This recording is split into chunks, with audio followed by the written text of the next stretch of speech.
Ôtez pas tous, bien-aimés frères et sœurs.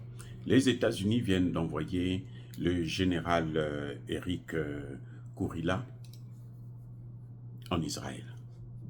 Il a rencontré le chef d'état-major général de l'armée israélienne, Ezi Halevi, pour discuter de la riposte probable de Israël en Iran. Problème. Est-ce que vous pensez que les États-Unis sont obligés d'envoyer un militaire pour aller parler avec l'état-major israélien, alors que les politiques sont toujours en contact? Ils sont en contact permanent. Alors qu'on sait que c'est vrai qu'aux États-Unis, il y a des va-t-en-guerre, des gens qui veulent bien qu'il y ait la guerre, comme les Jacques Sullivan, qui veulent bien que Israël puisse en terminer avec les pays du Moyen-Orient.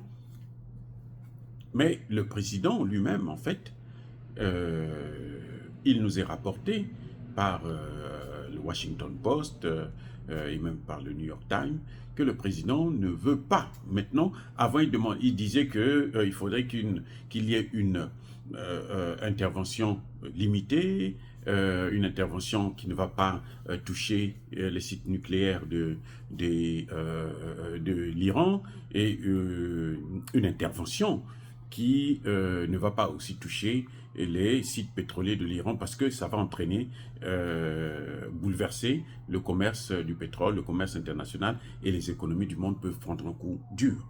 D'ailleurs, Israël elle-même subit, oui, son économie va prendre un coup.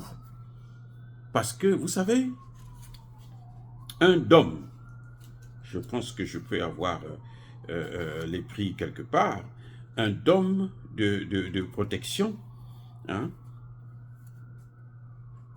coûte pas moins de 50 millions de dollars américains par unité.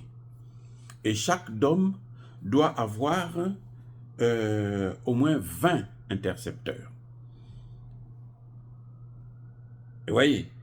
Donc, non, plutôt un dôme, c'est 110 millions, le dôme de fer. Quand vous entendez parler du dôme de fer, l'Ukraine en a peut-être une dizaine ou une vingtaine. Le dôme de fer,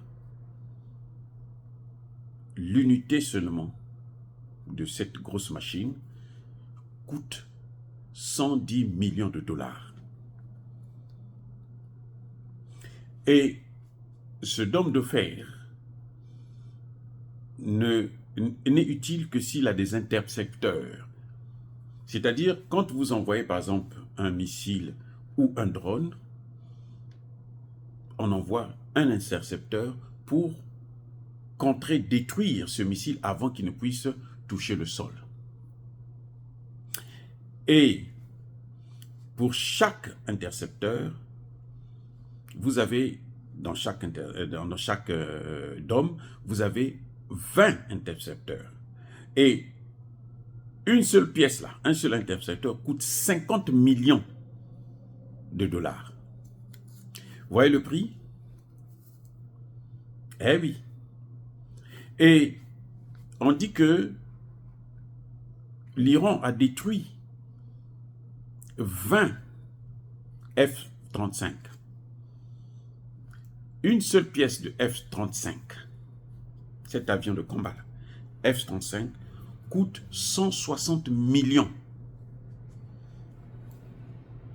Donc, en une journée, avec les bombardements que l'Iran a fait, ça a coûté à Israël plus d'1 milliard. Vous vous rendez compte? C'est pas la rigolade, hein? Plus d'1 milliard de dollars. Donc, vous voyez, en une heure, vous pouvez perdre autant d'argent. Et pour reconstituer ces dômes de fer, c'est fabriqué ici aux États-Unis. C'est une compagnie américaine qui a fabriqué ça. Vous devrez donc donner encore de l'argent.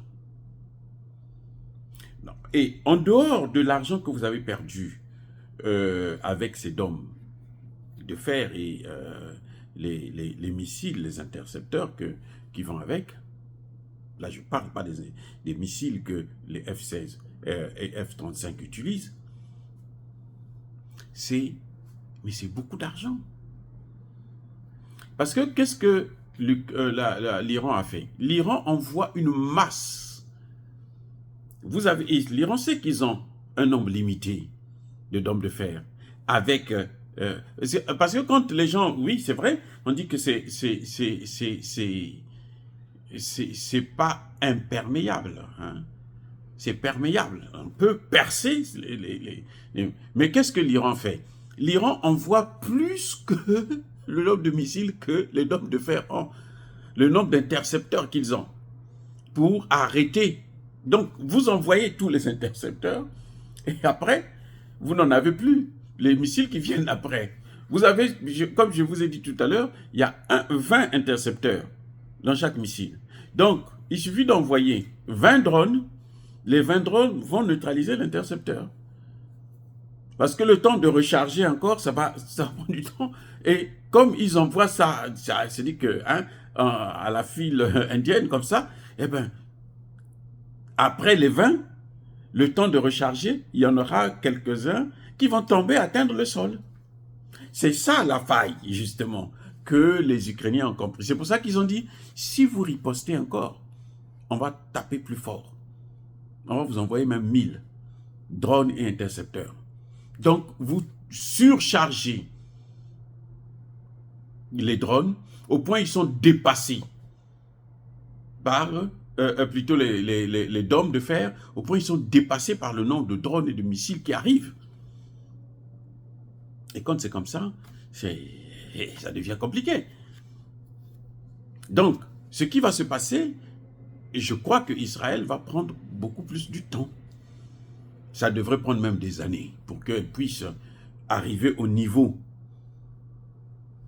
de l'Iran. Mais pendant ce temps, l'Iran ne va pas rester là à croiser les bras, attendre, non. L'Iran va commencer à envoyer encore, puisqu'on dit que l'Iran a fait des essais maintenant du nuque. Donc ça pose un problème. Oui. Moi, je pense beaucoup plus que ce général est allé expliquer toutes ces questions techniques qui font qu'il est impossible pour Israël de gagner cette guerre face à l'Iran. Il y a une chose qu'il faut aussi reconnaître. Les pays arabes qui abritent des bases militaires américaines et européennes sur leur sol ont dit à leurs hôtes, à leurs invités plutôt, que vous n'allez pas attaquer l'Iran depuis notre sol. Parce qu'ils savent que l'Iran c'est une puissance. Si vous les attaquez depuis notre sol, mais quand l'Iran va riposter ici, chez nous, et ça va nous causer des dégâts. Et puis d'ailleurs, nous n'avons pas envie d'être en conflit avec notre frère. Ça, c'est un autre aspect que les Américains sont en train d'observer pour se dire que non, mais en fait, si on engage une guerre contre l'Iran, c'est pas sûr qu'on puisse gagner. Parce que les Américains, vous savez, la première fois, ils disaient que, bon, ils avaient arrêté l'essentiel des missiles. Mais lesquels qui ont fait le travail?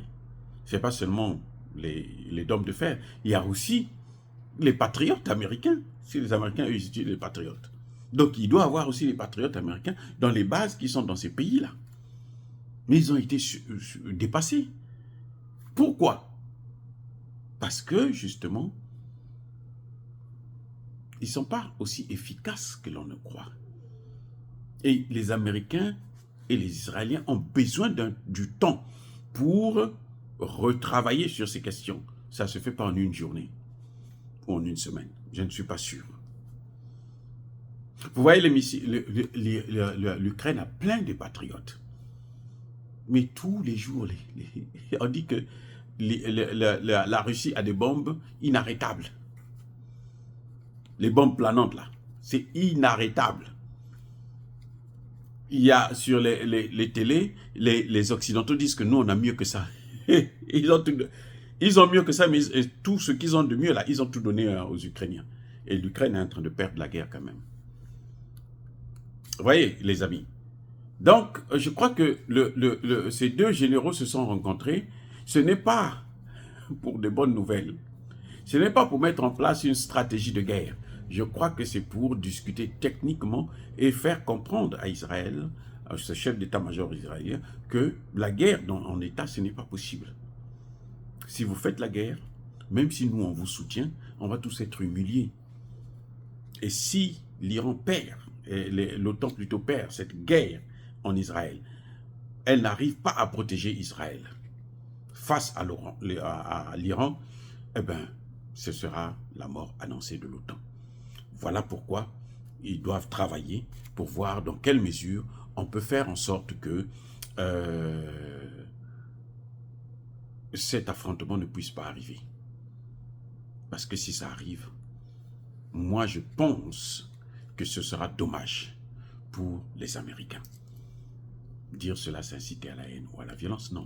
Il n'y a pas Kolerve, il y a Malembe. Encore une fois de plus, soyez bénis, soyez abondamment bénis par le Dieu des Kémites et par nos ancêtres angélisés. Mais que tous ceux qui persécutent le continent africain, le pillent et le déstabilisent, qu'ils soient noirs, blancs, chinois, arabes, juifs, indiens ou qui qu'ils soient punis, maudits, foudroyés, neutralisés, écrasés, effacés par le Dieu des Kémites et par nos ancêtres angélisés. Vive l'Afrique éternelle, j'ai dit et j'assume.